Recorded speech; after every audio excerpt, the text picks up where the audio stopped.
ইলাহা ইল্লাল্লাহ আল্লাহু আকবার মুহাম্মদ রাসূলুল্লাহ ইয়া হাবিবাল্লাহ আসসালামু আলাইকুম ওয়া রাহমাতুল্লাহি ওয়া বারাকাতুহু। বিসমিল্লাহির রহমানির রহিম।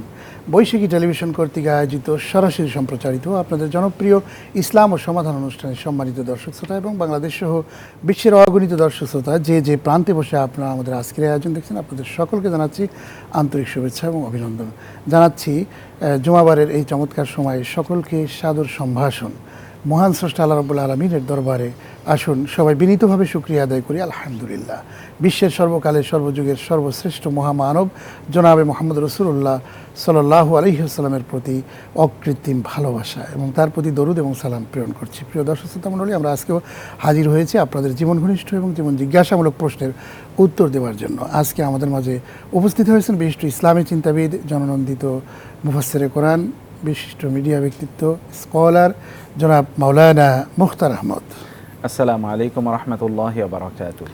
মোহতারাম, আপনাকে স্বাগত জানাচ্ছি আমাদের আজকের পর্বে। আমরা ধারাবাহিক সাপ্তাহিক আয়োজনে আমরা আজকে দর্শকদের প্রশ্নের উত্তর আপনার মাধ্যমে দেওয়ার চেষ্টা করব ইনশাআল্লাহ। আপনাকে স্বাগতম। আমরা দর্শকদের উদ্দেশ্যে একটু বলে রাখি, প্রিয় দর্শক শ্রোতা মণ্ডলী, যারা আমাদের আজকের আয়োজন দেখছেন, টেলিভিশন স্ক্রিনে একটি নাম্বার যাচ্ছে, সেই নাম্বারে আপনারা টেলিফোন করবেন, প্রশ্ন করবেন, ইনশাআল্লাহ আপনাদের প্রশ্ন উত্তর দেওয়ার চেষ্টা করব।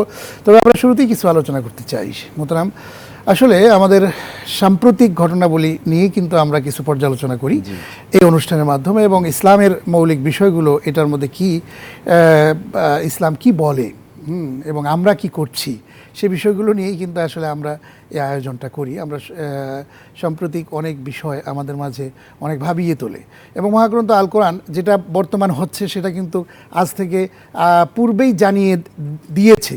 সেই স্টাডিটা আমাদের যারা স্কলার, বিভিন্ন শ্রেণী পেশার মানুষ, আজকে শিক্ষাবিদ, গবেষক, তারা কিন্তু আজকে কেন এই জিনিসগুলো নিয়ে ভাবছে না। যেমন ধরুন, রাসূল সাল্লাল্লাহু আলাইহি ওয়াসাল্লামের কোরআনেই তো আল্লাহ তাআলা আমাদের কোরআনে কারিমে কিন্তু সব কিছু জানিয়ে দিয়েছেন। যেমন এই যে আজকে বর্তমানে সাম্প্রতিক যে ঘটনা, যেমন ধরুন চীনের যে করোনা ভাইরাস, এই করোনা ভাইরাসটা কিন্তু ধেয়ে আসছে আজকে। তো এটি একটি কিন্তু সমস্যা, এটি ছড়িয়ে যাচ্ছে। এটিকে আমাদের কি করা উচিত, এই যেমন একটি বিষয় রয়েছে। দ্বিতীয়ত, আমরা ভালোবাসি, আমাদের বর্তমানে কিন্তু একটি ভালোবাসা দিবস আছে। আসলে এই ভালোবাসা দিবসটি কোথা থেকে আসলো, কিভাবে আসলো, এর উৎপত্তি কি, এর বিকাশ সাধনটা কিভাবে হলো, সামগ্রিক কিছু বিষয় নিয়ে আমরা শুরু করতে চাই। দর্শকরা আশা করি এই বিষয়গুলো নিয়ে প্রশ্ন করবেন ইনশাআল্লাহ। আপনি যদি শুরু করেন। ইন্নাল হামদুলিল্লাহি ওয়াসসালাতু ওয়াসসালামু আলা রাসূলিল্লাহ ওয়া আলা আলিহি ওয়া আসহাবিহি ওয়া মাওয়ালা, আম্মা বা'দ। আমরা বৈশ্বিক এখন যেই প্রান্তিকতা দাঁড়িয়ে আছি, গত জানুয়ারি যদি স্ট্যাটিস্টিক্স আমরা দেখি, জানুয়ারিতে এই সমগ্র বিশ্বে এতগুলো বড় ধরনের দুর্ঘটনা ঘটেছে। আপনি দেখুন অস্ট্রেলিয়াতে যে সেখানে যে আপনার হলো ভলকানো, দাবানল, সব কিছু জ্বালিয়ে পুড়িয়ে দিল, এবং প্রায় বলা হয় প্রায় মোর দ্যান 1 বিলিয়ন স্পেসিস, অর্থাৎ সেখানে যে জঙ্গলে বিভিন্ন প্রাণী ছিল 1 বিলিয়নের মতো, শত কোটির উপরে প্রাণী সেখানে মারা গিয়েছে। এবং যেই বিভৎস দৃশ্য আমরা দেখেছি, কোন অবস্থায় সে দাবানল বা সেই যে আগুন নেভানো যাচ্ছে না। তারপরে এরপরে ওইখানে দেখলাম আবার আমরা ঝড়, যে পাখির ঝড় দেখলাম, বিভিন্ন দেশে পঙ্গপালের ঝড় হচ্ছে, অনেকগুলো দেশে প্লাবন হয়েছে, ফ্লাড হয়েছে, অনেকগুলো দেশে আর্থকোয়েক, ভূমিকম্প হয়েছে। এবং সর্বশেষ আমরা যেটা বলছি, যে করোনা ভাইরাসের কথা বলছি, নভেল করোনা ভাইরাস, এটা আক্রান্ত করছে। আমরা আজকেই পত্রিকা এখানে আসার আগে দেখে আসলাম, বাংলাদেশি 4 জন ডিটেক্টেড হয়েছে with corona virus in Singapore. আর তাইলে বোঝা যাচ্ছে যে সিঙ্গাপুরে বাংলাদেশে বহু লোকজন থাকে, তার বাইরেও অন্যান্য দেশে তারা এগুলো ছড়িয়ে পড়েছে। আমেরিকাতে সাম পিপল আর ডিটেক্টেড, ফিলিপাইনে হয়েছে, মালয়েশিয়াতে হয়েছে, আশপাশের দেশগুলোতে কিন্তু এর প্রাদুর্ভাব ঘটেছে। তো এতগুলো ঘটনা একটি মাসে যখন ঘটে যায়, এটা কিন্তু আমাদের জন্য একটা অ্যাওয়েকেনিং, একটা জার্ক হতে পারে, যে তোমরা জাগো, তোমরা বুঝতে পারছো না যে তোমাদের লাইফস্টাইল কিন্তু সঠিক পথে নাই, ট্রেন তার লাইনচ্যুত হয়ে গিয়েছে, এই জন্য এত দুর্ঘটনা ঘটছে। তো তোমরা আবার তোমাদের ট্রেনকে লাইনের মধ্যে নিয়ে আসো, অর্থাৎ তোমাদের লাইফস্টাইলকে তোমরা পরিবর্তন করা। আমাদের মনে রাখা দরকার যে আমরা যাই কিছু করি না কেন, তার রিপারকাশন অথবা তার রিয়াকশন আমাদের শরীরের মধ্যেই পড়ে। আমরা যা খাই অথবা যা আচরণ করি, খাদ্যের একটা বিষয় আছে, আচরণগত একটা বিষয় আছে। যে আপনি বললেন যে ভ্যালেন্টাইনের কথা বললেন, ভ্যালেন্টাইন তথাকথিত ভ্যালেন্টাইন ডে অথবা আরও যে আমাদের যে উগ্র লাইফস্টাইল আছে, এই লাইফস্টাইল কিন্তু আমাদের মাঝে এইরকম বিভিন্ন বিষয়ের প্রাদুর্ভাব ঘটাচ্ছে। জি, তো এর মধ্যে করোনা ভাইরাসের সাথে দুটো বিষয় জড়িত। জি, চমৎকার বিষয় বলছেন। আমরা একটা টেলিফোন নিয়েছি, দর্শক লাইনে রয়েছেন। জি, আসসালামু আলাইকুম রহমতুল্লাহ। জি, কে বলছেন, কোথা থেকে? আপনার নাম বলুন, প্রশ্ন করুন। আসসালামু আলাইকুম ওয়া রাহমাতুল্লাহ। ওয়ালাইকুম আসসালাম রহমতুল্লাহ। জি, নাম আমি বলুন। আরিফ দোকান থেকে বলতেছি। অনেক ধন্যবাদ। জি, প্রশ্ন করুন। যে আমার প্রশ্ন হচ্ছে দুটি। জি, প্রথম প্রশ্ন, আস্তাগফিরুল্লাহাল আযীম আল্লাযী লা ইলাহা ইল্লা হুয়াল হাইয়ুল কাইয়্যুম ওয়া আতুবু ইলাইহি। এটা আমি সকাল সন্ধ্যা 100 বার পড়ি। তারপরে মৃত ব্যক্তির জন্য কোরআন খতম করা যাবে? মৃত ব্যক্তির পক্ষে অনেকে বলছে যে এটা করা যাবে না। আচ্ছা, এই বিষয়ে আমরা একটু জানাচ্ছি।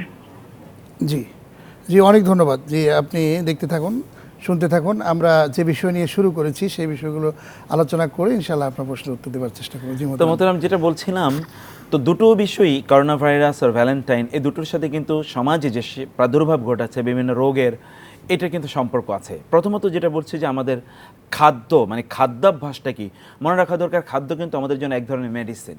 এটা কিন্তু এক ধরনের ফুড, শুধুমাত্র ফুডই না, এটা একটা মেডিসিন। আমরা যদি আমাদের খাদ্যগুলো যদি মেডিসিনের মতো করে খাই, তাহলে আর মেডিসিন আমাদের লাগবে না। আর খাদ্য যদি আমরা যেভাবে ইচ্ছা, যা মনে ইচ্ছা তা খাই, তাহলে কিন্তু কোনো একটা সময় মেডিসিনই আমাদের খাবার হয়ে যাবে। ওইটা ছাড়া আর আমাদের কোনো উপায় থাকবে না। এখন দেখুন, চায়নার যে বর্তমান যে বিষয়টি আমরা দেখেছি, সেখানে তাদের খাদ্যাভ্যাস, মানে যেখান থেকে করোনা ভাইরাসের উৎপত্তি, এই খাদ্যাভ্যাসটা এত ধরুন আপত্তিকর পর্যায়ে পৌঁছে গিয়েছিল যে তারা সেখানে এমন কোনো জিনিস নেই যেগুলো তারা খায় না। সাপ, বিচ্ছু, অথবা ধরুন এই যে বিভিন্ন ধরনের পঙ্গপাল ইত্যাকারের সাথে সাথে তারা বাদুর পর্যন্ত এগুলো তারা খেয়েছে। অথচ বাদুরের মাধ্যমে এবং সাপের মাধ্যমে এটার প্রাদুর্ভাব ঘটেছে বলে মনে করা হয়। এটা যে জিনিসগুলো অবৈধ এবং হারাম, সেটাই বলছি, কুকুর খেয়েছে, মানে এরকম জিনিসগুলো যেগুলো আল্লাহ সুবহানাহু ওয়া তাআলা হারাম করেছেন। মনে রাখতে হবে যে যিনি স্রষ্টা, তিনি তো জানেন এর মধ্যে কি কি সমস্যা আছে। এই জন্য তিনি তো এটার উপাদানগুলো জানেন, কোন উপাদান দিয়ে তিনি এটা তৈরি করেছেন। সেই উপাদানগুলো জানার কারণে তিনি আমাদেরকে বলে দিয়েছেন এটা তোমাদের জন্য নিষিদ্ধ, এটা তোমাদের জন্য ক্ষতিকর। কোনো একটা জিনিস হারাম হয় দুটো কারণে। একটা হচ্ছে ওইটা প্রচণ্ড কুৎসিত, নিকৃষ্ট, এবং দুটো নম্বর হচ্ছে এটা ক্ষতিকর। এটা তো ক্ষতিকর দেখে আল্লাহ এটা আমাদের জন্য হারাম করেছেন। কিন্তু ক্ষতিকর জিনিসগুলো আমরা দেদারসে খেয়ে গিয়েছি, ফলে আমাদের শরীর তো ওইভাবে তৈরি করা নয়। শরীরের যে ধারণ ক্ষমতা আল্লাহ দিয়েছেন, এই ধারণ ক্ষমতা শুধুমাত্র হালালই গ্রহণ করতে পারে, হারাম গ্রহণ করতে পারে না। হারাম গ্রহণ করলে এখানে বিভিন্ন ধরনের প্রবলেম তৈরি হয়ে যায়, এখানে ভাইরাস আক্রান্ত করে, অর্থাৎ এটা যে নর্মাল ফাংশনালিটি ঠিক থাকে না। এটা একটা বড় বিপদ ঘটেছে। আর দুই নম্বর যে বিষয়টি, তা হলো যে আমাদের লাইফস্টাইল, আমাদের চলাফেরায় একটা অশ্লীলতার ছাপ। রাসূল সাল্লাল্লাহু আলাইহি ওয়াসাল্লাম বলেছেন আনসারী সাহাবীদেরকে লক্ষ্য করে, ইয়া মাশারা আনসার, হে আনসারীরা, তোমাদেরকে আমি 5টি জিনিস সম্পর্কে সতর্ক করছি, তোমাদেরকে যাতে এই 5টি পেয়ে না বসে। তবে আমি নিশ্চিত যে তোমাদেরকে এই 5টি পেয়ে বসবে না, তবে এগুলো ব্যাপারে তোমরা সতর্ক থাকবে। লাম তাজহারিল ফাহিশাতু ফি কওমিন কাত্তুন হাত্তা ফাশা ফিহা হাত্তা ইউলিনু বিহা ইল্লা ফাশা ফিহিম আত-তাউন ওয়াল আওজা আল্লাতী লাম তাকুন মাদাত ফি আসলাফিহিমুল লাযিনা মাদাউ, যে তোমরা তোমাদের অশ্লীল কাজগুলোকে প্রকাশ্য করা থেকে তোমরা বিরত থাকবে। মনে রাখবে, যে সকল ব্যক্তিরা অশ্লীল কাজগুলো প্রকাশ্যে করে, তাদের মধ্যে আল্লাহ সুবহানাহু ওয়া তাআলা তাউন এবং এই জাতীয় বিভিন্ন ধরনের ভাইরাসের প্রাদুর্ভাব ঘটান। এই ভাইরাসের কারণে তখন তাদের মাঝে এমন অবস্থা ঘটে যেগুলো পূর্বে কখনো ঘটেনি। দেখুন, আমরা যে দ্বিতীয় বিশ্বযুদ্ধের আগের কথা বলছি, হিটলার যখন জার্মানি সমাজে ইহুদিরা ব্যাপক পরিমাণ তারা অশ্লীলতা ছড়িয়ে দিল, তখন হিটলার এখানে দুটো জিনিস ঘোষণা করেছিল। প্রথম জিনিসটি বলেছে হিটলার যে আমার সমাজে এখন থেকে প্রস্টিটিউশন, অর্থাৎ এই যে নিষিদ্ধ পল্লী এবং নিষিদ্ধ যে সকল আপনার ফিজিক্যাল রিলেশন, এগুলো এই সময় জার্মানি সমাজে এখন থেকে নিষিদ্ধ। কারণ এর মাধ্যমে এখানে লোকেরা তারা বিভিন্ন রোগে আক্রান্ত হচ্ছে এবং তাদের শারীরিক ও তাদের মানসিক যে শক্তি, এগুলো কমে যাচ্ছে। আর দুই নম্বর হচ্ছে সমাজের অর্থনীতিটাকে ধ্বংস করে দেয় সুদ। এই ইহুদিরা এই সুদও এখানে তারা ইন্ট্রোডিউস করেছে, সুদও এখান থেকে বন্ধ। এটা হিটলার কিন্তু বহু আগে বুঝেছে। হিটলারের প্রেজ বা আমরা করছি না, সমর্থন বা প্রশংসা করছি না, কিন্তু হিটলার কিন্তু আইডেন্টিফাই করেছিল যে সমাজে কি কি প্রবলেম। আমাদের এই সমাজে কিন্তু এই দুটো বিষয় আছে। একটার কথা বললাম যে চায়নার সমাজ বা অন্যান্য উন্মুক্ত ফ্রি সোসাইটি বলতে, সেখানে কিন্তু দেখুন স্বামী স্ত্রীর মাঝে শুধুমাত্র ফিজিক্যাল রিলেশন সেখানে সীমাবদ্ধ থাকে না, তার বাইরেও ফিজিক্যাল রিলেশন চলে যায়। আজকের ভ্যালেন্টাইন ডে এর কথা প্রেক্ষাপট কিন্তু এখানে আছে। এটা যখন তৈরি হয় তখন সেখানে তাউন নামক এরকম রোগ। ইবনুল কাইয়িম রাহিমাহুল্লাহ তিনি বলেছেন, ইহুদিরা, বনি ইসরায়েলদের কথা বলছি, বনি ইসরায়েলরা তারা এইরকম, তারা যখন মিশর থেকে ফেরাউন থেকে তারা উদ্ধার হয়ে আসে, এরপর একটা এলাকায় যায়, ওখানে কিছু প্রস্টিটিউট সিচুয়েশনের সাথে তারা জড়িয়ে যায়। ওই কারণে আল্লাহ ওদের মাঝে প্লেগ নামক একটা ভাইরাসের তৈরি করে দিলেন।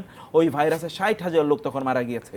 অতএব যখনই অশ্লীলতা সমাজে ছড়িয়ে পড়ে তখন এই জাতীয় ভাইরাস কেউ কেউ ভাবে যে ভালোবাসা তো ভালো জিনিস, জি আমি একজনকে ভালোবাসবো, এটা তো কোনো আপত্তি করার কথা নয়। জি। মায়ের ভালোবাসা, বাবার প্রতি ভালোবাসা, বন্ধু বান্ধবদের প্রতি ভালোবাসা, স্বামী স্ত্রীর প্রতি ভালোবাসা, প্রাণীকুলের প্রতি ভালোবাসা, এই জিনিসটি তো দুর্নিবার মানুষের সাথে বা প্রাণীর সাথে এটি সম্পর্ক। তাহলে এটি সম্পর্কে যদি কোনো দিবস উদযাপন করা হয় তাহলে তাতে দোষ কি? এ ধরনের কথা বলে এই দোষের কথা অন্য জায়গায়। তা হচ্ছে যে ভালোবাসার এত নির্লজ্জ প্রদর্শন এটা পৃথিবী আগে কখনো দেখেনি। ভালোবাসার যে এত নির্লজ্জ প্রদর্শন হতে পারে, যারা তার মাকে ভালোবাসে না তারা একজন এমন নারীকে ভালোবাসে যার সাথে তার কোনো সম্পর্ক তৈরি হয়নি, তার সাথে কোনো রিলেশন তৈরি হয়নি। আমি তো ফ্রিডমের নামে রাস্তায় কোনো একজন মহিলাকে দেখেই বলতে পারি না আই লাভ ইউ, এটা তো আমি বলতে পারি। এটা কি অশ্লীলতা নয়? এটা কি নির্লজ্জতা নয়? এটা কি বেহায়াপনা নয়? এটা তো এক ধরনের বেহায়াপনার প্রদর্শন। মানবতার যখন, মানব জাতির যখন তাদের অধঃপতন যখন এত নিম্ন লেভেলে চলে আসে, তখনই এই জাতীয় যে সমস্যার কথা আমরা বলছি, এগুলো দিয়ে আল্লাহ সুবহানাহু ওয়া তাআলা তাদেরকে তখন আল্লাহ পানিশমেন্ট প্রদান করেন, অথবা আল্লাহ তাদেরকে সতর্ক করে দেন, অন্যদের আমরা এটা দিয়েছি, তোমাকেও এরকম, তোমাদেরকেও এরকম দিতে আমার সময় লাগবে না। অতএব এখানে মৌলিক যে প্রবলেমটি, সেই প্রবলেম হচ্ছে যে স্থান কাল পাত্র আছে। অর্থাৎ ভালোবাসা আমি কাকে দেব, কাকে দেখাবো, তার তো মাপ কাঠি আছে। আমি তো যাকে তাকে ভালোবাসা দিতেও পারি না, ভালোবাসা দেখাতেও পারি না। 2 নম্বর হচ্ছে ভালোবাসার নির্লজ্জ প্রদর্শনও তো না। আমি আমার স্ত্রীকে ভালোবাসি, তার মানে কি আমি পাবলিকলি সামনে এসে তাকে আমি কি ভালোবাসা প্রদর্শন করব? ভালোবাসাকে আমি পাবলিকলি তাকে ধরে সেখানে মানে জড়াজড়ি করবো, তা কি করবো? তাহলে অন্যান্য লোকেরা আমাকে কিভাবে দেখবে? যদি আমি আমার ওয়াইফকেই রাস্তায় কারো সামনে ভালোবাসা দেখাতে না পারি, তাহলে অন্য আরেকজন নারীকে, যাকে এখন আমি বিয়ে করিনি, তাকে এইভাবে হাতে ধরে অথবা গলাগলি করে অথবা জড়াজড়ি করে বসে থাকা, হাঁটা, এর চেয়ে নির্লজ্জ প্রদর্শন আর কি হতে পারে? এই নির্লজ্জ প্রদর্শনটা এখানে নিষিদ্ধ। এইটা যখন রাসূল সাল্লাল্লাহু আলাইহি ওয়াসাল্লাম বলেছেন, আমরা নবী রাসূলরা একটা জিনিস যুগ যুগ ধরে রেখে গিয়েছে। সকল নবীদের একটা মৌলিক শিক্ষা ছিল, এই শিক্ষা যুগ যুগ ধরে আছে। তা হলো ইদা ফাতাকাল হায়া ফাসনা মা শিতা, যখন তোমার লজ্জা থাকবে না তখন তোমার যা মনে চায় তা করতে পারো। এগুলো নির্লজ্জতার প্রকাশ। এই নির্লজ্জতা থেকে আমাদেরকে বের হয়ে আসতে হবে। এবং আমরা যারা দায়িত্বশীল তাদের কথা বলছি, আমরা দায়িত্বশীল। রাসূল বলেছেন লা ইয়াদখুলুল জান্নাতা দাইয়ুসুন, দাইয়ুস জান্নাতে প্রবেশ করবে না। দাইয়ুস মানে হচ্ছে ওই পুরুষের কথা বলা হয়েছে যেই পুরুষরা তাদের নারীদের ব্যাপারে কোনো পার্সোনালিটি মেনটেন করে না। অর্থাৎ তারা নারীদের সাথে যারা ইচ্ছা তারা ঘুরে বেড়াতে পারে, কথা বলতে পারে, হাসতে পারে, খেলতে পারে, এরা জান্নাতে প্রবেশ করবে না, জান্নাতের গন্ধ তারা পাবে না। অত্যন্ত গুরুত্বপূর্ণ কথা বলেছেন। তা যে আসলে ভালোবাসার নামে অবাধ মেলামেশা, অবাধ যৌনাচার, এগুলো সৃষ্টি হচ্ছে আমাদের সমাজে এবং মুসলমানদের মধ্যে এটা ঢুকে যাচ্ছে। এইটি থেকে আসলে রোধ করতে হবে। এটা কিভাবে করতে হবে এটাও কিন্তু আসলে বলে দেওয়া আছে। এবং ভালোবাসা তো আসলে নিষিদ্ধ নয়। ভালোবাসা হচ্ছে রাসূল সাল্লাল্লাহু আলাইহি ওয়াসাল্লাম কিভাবে ভালোবেসেছেন, দৃষ্টান্ত। ফরজ কখনো আল্লাহকে ভালোবাসা ফরজ, রাসূলকে ভালোবাসা ফরজ। তো প্রত্যেক প্রাণীর প্রতি ভালোবাসা, আল্লাহ তাআলাও কিন্তু বান্দাদেরকে কি পরিমাণ ভালোবাসেন, সেই জিনিসগুলো আমরা শুনবো আপনার কাছ থেকে। আরেকটি টেলিফোন নিয়ে একজন দর্শক জি লাইনে রয়েছেন। জি আসসালামু আলাইকুম ওয়া রাহমাতুল্লাহ। জি আপনার নাম বলুন, প্রশ্ন করুন। আসসালামু আলাইকুম। ওয়ালাইকুম আসসালাম। নগর থেকে শাহাদাত তালুকদার বলছি। জি অনেক ধন্যবাদ। জি প্রশ্ন করুন। আমার প্রথম প্রশ্ন হলো যে আল্লাহ পাক কোরআনে অবৈধ মেলামেশা এবং যে খাদ্যগুলো উল্লেখ করেছে হালাল হারাম, জি জি জি, সেগুলা মানার না কারণে তো এইসব আল্লাহর গজব আছে, যেমন এইডস এবং এই করোনা ভাইরাস। জি জি একটা প্রশ্ন। দ্বিতীয় প্রশ্ন হলো যে আমরা আমাদের দেশে দেখতেছি সৌদি আরবের সাথে মিল দেখে এরা ঈদ করে, রোজা রাখে, জি, কিন্তু নামাজ পড়ে সৌদি আরবে আমাদের চাইবে। জি, এখন যদি তারা ভুল করছে না আমরা করছি, আমরা তো 4 দিকে রোজা রাখি, 4 দিকে রোজা ভাঙ্গি। জি জি, এখন যদি তারা ঠিক থাকে তাহলে তো আমাদের রোজা রাখা ওই হারাম হয়ে যায়। জি, আর যদি তারা ভুল করে তাদের তো হারাম হয়ে যায়। এটা সঠিক সমাধান নাকি এটা একটু আমাকে জানাবেন। জি অনেক ধন্যবাদ, অনেক ধন্যবাদ। অত্যন্ত গুরুত্বপূর্ণ প্রশ্ন আপনি করেছেন। আসুন আমরা আপনার প্রশ্নের উত্তর দেওয়ার চেষ্টা করি ইনশাআল্লাহ। জি মোহতারাম, আমরা এই প্রশ্নের উত্তরটি এই প্রশ্ন দেখুন ভাই, প্রথমত যে জিনিস যেটি আপনি বলেছেন একথা একেবারেই সত্য। সেটাই আমরা বলছিলাম যে আমাদের খাদ্যাভ্যাস যেটা আল্লাহ হারাম করেছেন সেটি তো আমাদের জন্য ক্ষতিকর। অতএব সেটি যখন আমরা গ্রহণ করব, আমাদের শরীর সেগুলোকে গ্রহণ করার মতো তৈরি প্রস্তুত নয়, সেজন্য শরীর এগুলোকে ধারণ করতে পারে না। এগুলো বিভিন্ন ধরনের ব্যাকটেরিয়া এখানে তৈরি হয়, ব্যাকটেরিয়া যেগুলো আমাদের জন্য ক্ষতি করে সেগুলো তৈরি হয়, যেগুলো আমাদের জন্য কল্যাণ করে এগুলো মারা যায় এবং শরীরে বিভিন্ন ধরনের রোগের প্রাদুর্ভাব ঘটে। শরীরটা তখন রোগের একটা আস্তানা তৈরি হয়, একটা ফ্যাক্টরি রোগের। এক নম্বর কথা। 2 নম্বর কথা হচ্ছে অশ্লীলতা যখন ছড়িয়ে পড়ে, এই কথা আল্লাহ বলেছেন, মা জোহারা মিনহা ওয়া মা বাতান, প্রকাশ্য এবং অপ্রকাশ্য সকল অশ্লীলতা মানুষের জন্য ক্ষতি করে, এটা মানব জাতি নিতে পারে না, তাদেরকে এভাবে তৈরি করা হয়নি। এই দুটোই আমাদের বড় বিপর্যয়ের কারণ এবং যুগ যুগ ধরে এটা ঘটেছে। এই মানব ইতিহাস এটার বহু সাক্ষী ধারণ করে। অতএব সেগুলো থেকে আমাদের ব্যক্তিগতভাবে, সামাজিকভাবে, রাষ্ট্রীয়ভাবে এগুলো থেকে আমাদের বের হয়ে আসতে হবে। এই ভ্যালেন্টাইন ডেকে যারা প্রমোট করেন, বুঝতে হবে কারা প্রমোট করছে, এই প্রমোশনের পিছনে তাদের উদ্দেশ্য এবং লক্ষ্য কী। একদল তারা প্রমোট করছে তাদের ব্যবসায়িক পারপাসে, আরেক দল প্রমোট করছে তাদের লাম্পট্যের কারণে, তাদের লাম্পট্য জীবনকে হালাল করার জন্য, বৈধ করার জন্য তারা এগুলোকে প্রমোট করছে। এগুলো মুসলমানদের আইডেন্টিটি নয়, মুসলিমরা এটা না তারা করতে পারে না এটা তারা সমর্থন করতে পারে। এবং ভালোবাসার এরকম নির্লজ্জ প্রদর্শন এটা মানব ইতিহাস কখনো দেখেনি। এই নির্লজ্জতাকে আমাদের পরিহার করতে হবে, আমাদের সমাজ পরিবার থেকে এই আন্দোলন তৈরি করতে হবে। আমরা যা করব, আমরা যে জিনিসটি গ্রহণ করব, ধরেন সেটা ইসলামের আলোকে যদি আমরা করি তাহলে কিন্তু আমাদের জন্য কল্যাণকর হয়। কিন্তু আমরা কিন্তু মনে যা ইচ্ছা তা কিন্তু করে ফেলি, যার কারণে কিন্তু আমাদের এই সমাজে যে একটা ক্রাইসিস তৈরি হয় সেটির জন্য কিন্তু আমরাই দায়ী। এক্স্যাক্টলি সেই জিনিস সম্পর্কে আমরাই সাফার করি। ঠিকই বলছেন। কোরআনে আল্লাহ সুবহানাহু বলেছেন, যহারাল ফাসাদু ফিল বাররি ওয়াল বাহরি বিমা কাসাবাত আইদিন নাস লিইউযীকাহুম বা'দাল্লাযী আমিলু লাআল্লাহুম ইয়ারজিউন। আল্লাহ সুবহানাহু ওয়া তাআলা বললেন, এই জলে এবং স্থলে অর্থাৎ জমিনে, পৃথিবীতে যে সকল প্রাদুর্ভাব অথবা বিপর্যয় ছড়িয়ে পড়ে, এটা শুধুমাত্র মানুষ যা করেছে তার ফসল। এখন যদি গ্লোবাল ওয়ার্মিংয়ের কথা বলছি, যে মানে পৃথিবীব্যাপী যে উষ্ণতা তৈরি হয়েছে, আইসবার্গগুলো, এগুলো আপনার সি লেভেলে পানি বেড়ে যাচ্ছে, ফ্লাড হচ্ছে, অথবা ধরুন আর্থকোয়েকে যে হচ্ছে, ভূমিকম্প হচ্ছে, এগুলো তো সব আমরা এই পরিবেশের উপর এত অত্যাচার করেছি, এত জুলুম করেছি, তার কারণে এগুলো হচ্ছে। This why we are facing the consequence. অথবা আমরা যা খাই, আমরা যেভাবে চলি, এগুলোর কনসিকুয়েন্স কিন্তু আমাদের নিজেদের। আমরা একটা টেলিফোন নিচ্ছি, দর্শক লাইনে রয়েছেন। জি, আসসালামু আলাইকুম ওয়া রাহমাতুল্লাহ। জি, আপনার নাম বলুন, প্রশ্ন করুন।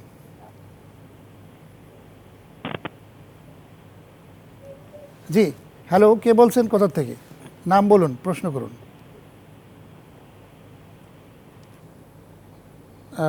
দুঃখিত, আমরা বুঝতে পারছি না। জি, আবার ট্রাই করুন, আমরা ইনশাআল্লাহ আপনার প্রশ্নের উত্তর নেবার চেষ্টা করব। জি মোহতারাম, সেজন্য বলছি যে আমরা আমাদের নিজেদের কল্যাণে কমপক্ষে ভালো জীবন যাপন করা দরকার। বহু মানুষ আছে যারা ভালো হালাল জীবন যাপন করার কারণে তারা 70, 80, 90 বছরেও তারা খুবই সুস্থ এবং ভালো।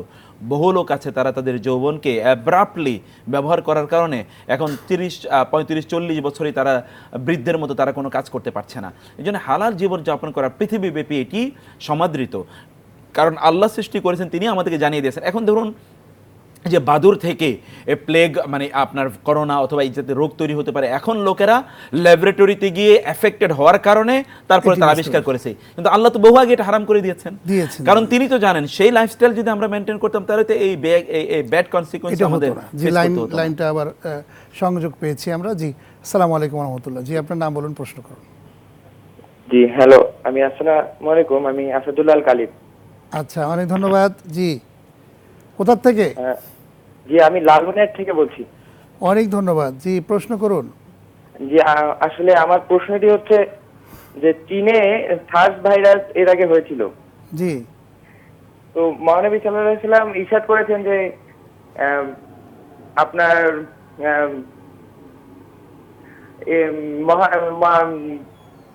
কিয়ামতের আগে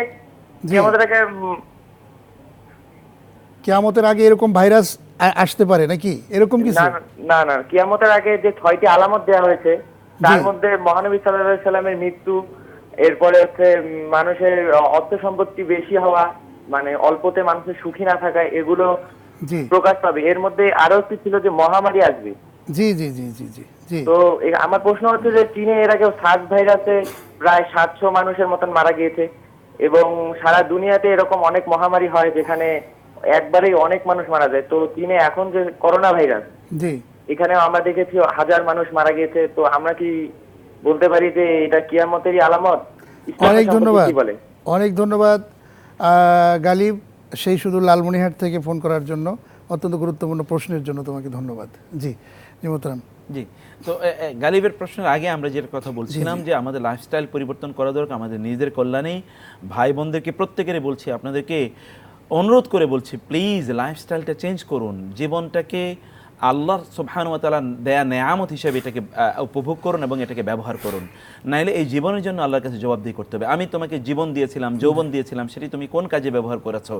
এই যৌবন বা জীবনের উন্মত্ততায় এগুলোর এই যে আপনার জৌলুসে আপনি আল্লাহ সুবহানাহু ওয়া তাআলা দেয়া সীমা লঙ্ঘন করবেন না। আল্লাহর দেয়া জীবনকে আল্লাহর বিপরীতে ব্যবহার করবেন না। আল্লাহ সুবহানাহু ওয়া তাআলা এই জীবনকে যার জন্য অ্যাডজাস্টেবল করে তৈরি করেছেন ঠিক সেভাবে ব্যবহার করুন।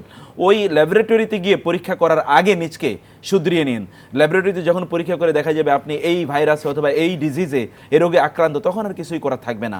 আর আপনি আগে অত্যন্ত গুরুত্বপূর্ণ একটি কথা বলেছেন, তা হচ্ছে যে আল্লাহ সুবহানাহু ওয়া তাআলা মানুষকে এত ভালোবাসেন যে তিনি মানুষকে তার শ্রেষ্ঠতম সৃষ্টি হিসেবে সৃষ্টি করেছেন।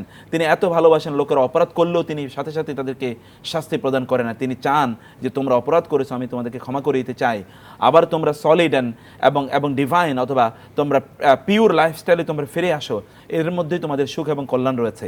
আল্লাহ সৃষ্টি করেছেন, তিনি জানেন আমাদের সুখ কোথায়, তিনি জানেন কোনটা আমাদের জন্য কল্যাণকর, তা আমাদের গ্রহণ করা দরকার। ইয়া আইয়ুহান নাসু কুলু মিম্মা ফিল আরদি হালালান তাইয়্যিবা, হে লোকেরা তোমরা হালাল জিনিস খাও, যেটা কল্যাণকর সেটা তোমরা খাও, এর বাইরে তোমরা যেও না। অতএব এটি তোমরা গ্রহণ করো। এরপরে আমরা ওই যে এই যে ইয়ের কথা যেটা বলেছিলেন যে চাঁদ দেখার যে বিষয়টি, চাঁদ দেখার বিষয়টি এখানে প্রিয় ভাই, এখানে দুটো মতই আছে। একটি মত যেহেতু আছে চাঁদ দেখে রোজা রাখো, এটি যেহেতু হাদিস, চাঁদ দেখে রোজা রাখো, চাঁদ দেখে রোজা ভাঙ্গো তোমরা। এখন এই চাঁদ দেখার কথা কি ব্যক্তিকে বলা হলো নাকি গোটা মুসলিম উম্মাকে বলা হলো, এটা দেখার বিষয়। কেউ কেউ বলেছেন যে না, এটা ব্যক্তিকে লক্ষ্য করে বলা হয়েছে, এটা গোটা উম্মাকে লক্ষ্য করে বলেননি। তখন তারা হচ্ছে লোকাল সাইটিং অফ মুন অথবা লোকাল মুন সাইটিং, অর্থাৎ আমার অঞ্চলে আমি যখন চাঁদ দেখব তখন আমরা রোজা রাখবো, এইটা এই হাদিস থেকে তারা এভাবে অর্থ গ্রহণ করেছেন। আর অন্যরা বলেছেন ইসলামের বা কোরআনের হাদিসের সবগুলো নির্দেশ তো সকল মুসলমানের জন্য প্রযোজ্য। অতএব এটা যেহেতু সকল মুসলমানের জন্য প্রযোজ্য, একটা অঞ্চলে যদি মুসলমানরা দেখে, তারা যদি বলে যে আমরা চাঁদ দেখি, তাহলে অন্য সকলেই কি তারা রোজা রাখবে। যেমন আমাদের অঞ্চলেও তো প্রত্যেকেই আমরা চাঁদ দেখি না, রাষ্ট্র ঘোষণা করে অথবা দায়িত্বশীলরা ঘোষণা করে চাঁদ দেখা গেছে, এখন আপনারা রোজা রাখেন অথবা আপনার রোজা ভাঙেন, আগামীকাল ঈদ। এই দুটোই এক্সপ্লেনেশন এখানে সলিড অ্যান্ড ভ্যালিড, এর উপর আপনারা বিতর্কে জড়াবেন না। তবে আমাদের যেটা মনে হয় রাসূল সাল্লাল্লাহু এবং সাহাবায়ে কেরামদের যুগেও যেটা ঘটেছে, পরবর্তী যুগেও যেটা ঘটেছে, তা হচ্ছে যে লোকাল অ্যাডমিনিস্ট্রেশন অর্থাৎ ভৌগোলিক যে সীমারেখা আছে এবং এখানে যে আলাদা প্রশাসন আছে, প্রত্যেকটা ভৌগোলিক সীমারেখা আলাদা প্রশাসন আছে, ওই প্রশাসনের অধীনে যতটুকু অঞ্চল আছে ওই অঞ্চলের প্রশাসন সেন্ট্রাল অ্যাডমিনিস্ট্রেশন ঘোষণা করবে চাঁদ দেখা গেছে, অথবা আপনার রোজা রাখেন অথবা রোজা ভাঙবেন।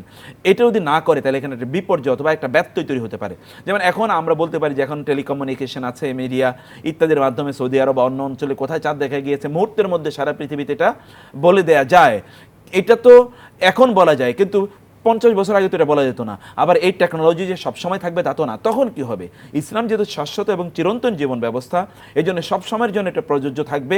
আমরা যখন আমাদের এই অঞ্চলে চাঁদ দেখব তখন আমাদের জন্য প্রযোজ্য, কারণ এটা সহিহ হাদিস দ্বারা প্রমাণিত। রাসূল সাল্লাল্লাহু আলাইহি ওয়াসাল্লাম বলেছেন, যখন আস-সাওম ইযা সামান নাস ওয়াল ফিতরু ইযা ইয়াফতিরুন, যখন রোজা সকল লোকেরা রোজা রাখে তখনই রোজা, সকল লোকেরা যখন ঈদ করে তখনই ঈদ। অতএব অঞ্চলের সাথে আমাদের মিলিয়ে কাজগুলো করা দরকার। তো একটা শ্রেণী মনে করেন যে চাঁদ দেখে তো রোজার বিষয়টা থাকছে, আর নামাজের বিষয়টা তো সূর্যের সাথে সম্পর্ক, এটাই মৌলিক বিষয়।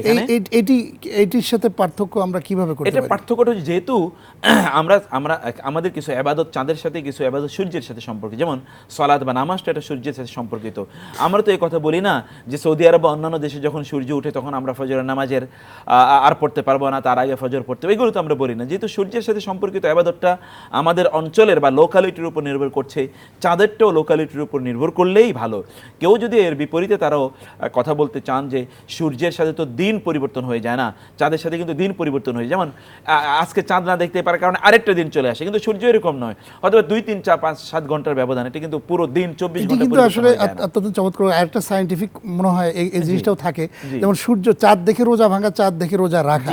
যেমন আমাদের এখানে যদি মেঘাচ্ছন্ন, এর মেঘের কথাও তো বলা আছে, যদি মেঘের কারণে তোমরা যদি চাঁদ দেখতে না পারো তাহলে তোমরা রাখো। তাহলে দেখা যাচ্ছে মেঘ তো আমাদের এই এলাকায় থাকতে পারে, অন্য মেঘ নাও থাকতে পারে। সুতরাং আমরা এই ভূখণ্ড অনুযায়ী যদি আমরা রাখি এতে কোনো সমস্যা নেই। সুতরাং একটি শ্রেণী আসলে এটা চায় যে সারা দুনিয়াব্যাপী একসাথে রোজা রাখে, এটা কিন্তু আসলে তাদের নিয়ত ভালো। তার নিয়ত থেকেই যে সারা পৃথিবীর মুসলমানরা এক হোক, কিন্তু তারা যে জায়গাটা মিস করেছেন তাহলে যে একদিন সবাই রোজা রাখলেই সব একত্রিত হয়ে যায় না, ঐক্য তৈরি হয় না। আসলে এটার সমাধানটা আসলে এই ছোট্ট সময়ের মধ্যে দেওয়া সম্ভব না। আমরা মনে হয় যে বুঝতে পেরেছি আলহামদুলিল্লাহ। আমরা পরবর্তী কোনো সময় আবারও ইনশাআল্লাহ এই বিষয় নিয়ে কথা বলবো।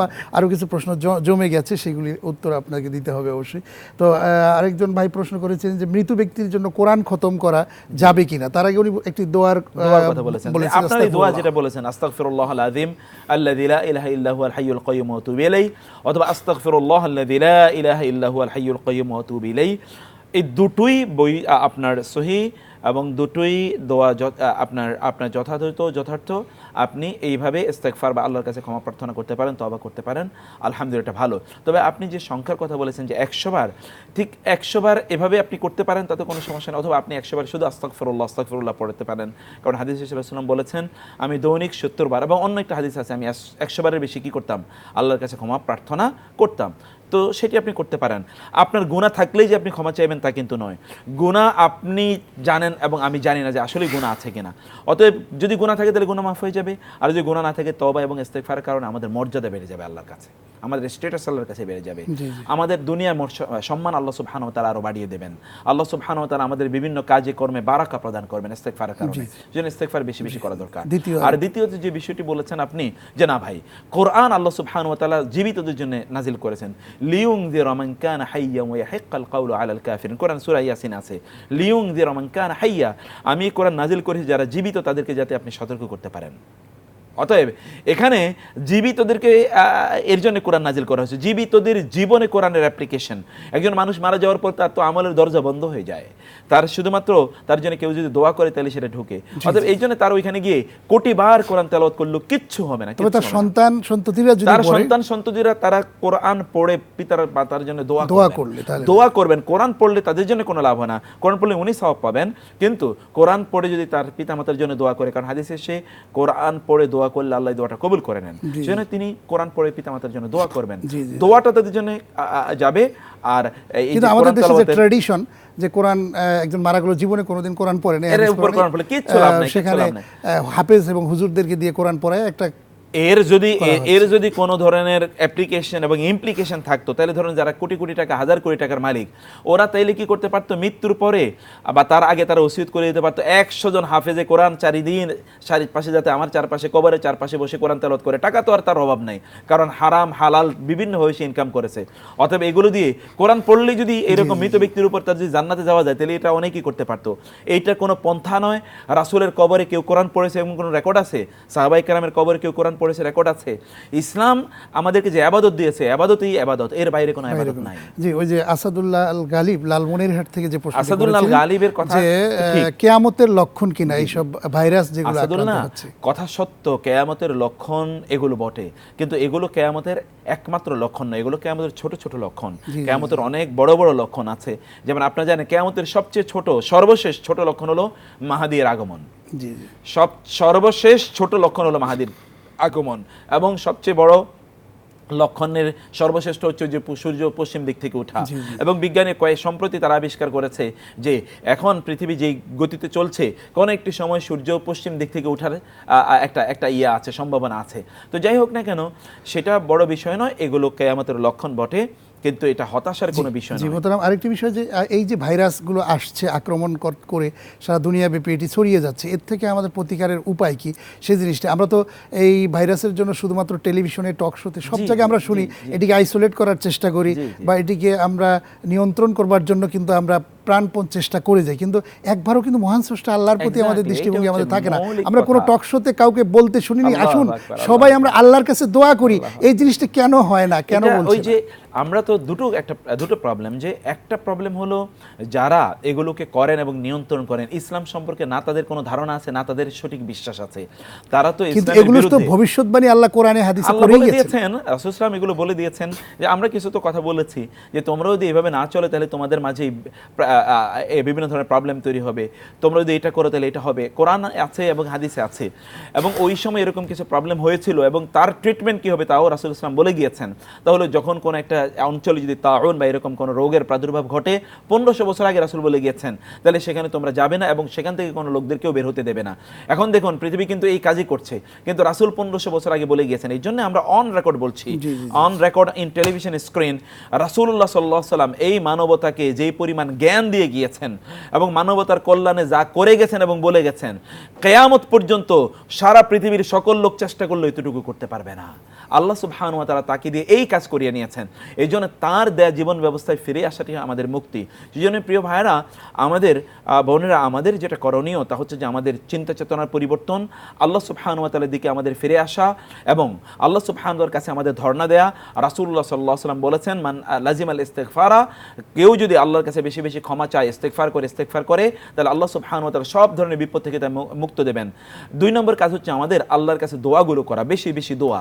রাসূল সাল্লাল্লাহু আমাদেরকে বলেছেন, দোয়া শিখিয়ে দিয়েছেন, আল্লাহুম্মা ইন্নী আউযু বিকা মিনাল বারাসি ওয়া মিনাল জুজামি ওয়া মিনাল জুনুনি ওয়া মিন সাইয়্যিল আসকামি। হে আল্লাহ, আমি তোমার কাছে কুষ্ঠ রোগ এবং এই যে করোনা ভাইরাসের মতো এরকম বিভিন্ন ধরনের ভাইরাস এবং উম্মাদতা, মানে এই যে আপনার জিন বা ইত্যাদি ধরে আমাদেরকে পাগল বানিয়ে দেবে, পাগলামি এবং বিভিন্ন ধরনের খারাপ রোগ থেকে তোমার কাছে আমরা মুক্তি চাই আল্লাহ, তুমি আমাদেরকে এগুলো থেকে অনেক মুক্তি দাও। ধন্যবাদ। অত্যন্ত চমৎকারভাবে আপনি আজকে লাস্ট যে দোয়াটি, আশা করি দর্শকগণ ইউটিউবের মধ্যে আমাদের এই প্রোগ্রামটি থাকবে, ইসলাম ও সমাধান চাপ দিলেই পেয়ে যাবে। আশা করি দোয়াটি শিখে নেবেন এবং সবাই আশা করি আরেকটা দোয়া তারা বলুক প্রতিদিন সকালে এবং সন্ধ্যায়, বিসমিল্লাহিল্লাযী লা ইয়াদুরু মা ইসমিহি শাইউন ফিল আরদি ওয়ালা ফিস সামাই। অনেক ধন্যবাদ অত্যন্ত চমৎকারভাবে আমাদের প্রশ্নের উত্তর করে দেওয়ার জন্য বৈশাখী টিভি স্টুডিও থেকে আপনাকে অনেক ধন্যবাদ। আপনাকে অনেক ধন্যবাদ, জাযাকাল্লাহ খায়ের। প্রিয় দর্শক শ্রোতা মণ্ডলী, আমরা এতক্ষণ অত্যন্ত চমৎকারভাবে আপনাদেরকে মোহতারামের মাধ্যমে আমরা জানাবার চেষ্টা করেছি। আশা করি আসুন আমরা সবাই এই বিষয়গুলো উপলব্ধি করি, জানবার চেষ্টা করি। আল্লাহ কিন্তু ভবিষ্যৎবাণী করে দিয়েছেন, কোরআনে আছে, হাদিসে স্পষ্ট আছে। আমরা কিন্তু সেই জিনিসগুলো রিয়ালাইজ করি না, স্টাডি করি না, শুধুমাত্র আমরা প্রতিরোধ করবার চেষ্টা করি। প্রতিরোধ কিন্তু আমরা করতে পারবো না যদি আল্লাহ ছড়িয়ে দেন। আসুন আমরা সবাই সেই মহান স্রষ্টা আল্লাহর প্রতি আমরা বিনয়ী হই এবং নিজেকে আমরা চিনবার চেষ্টা করি, জানবার চেষ্টা করি, তাহলেই আমরা সকল বিষয় থেকে আমরা মুক্ত হতে পারবো। আল্লাহ রাব্বুল আলামিন আমাদের সবাইকে সাহায্য এবং মদত দান করুন, সেই প্রত্যাশায় আজকের লাইভ শেষ করছি। আল্লাহ হাফেজ, আসসালামু আলাইকুম ওয়া রাহমাতুল্লাহি ওয়া বারাকাতুহু। لا إله إلا الله الله أكبر محمد رسول الله يا حبيب الله الله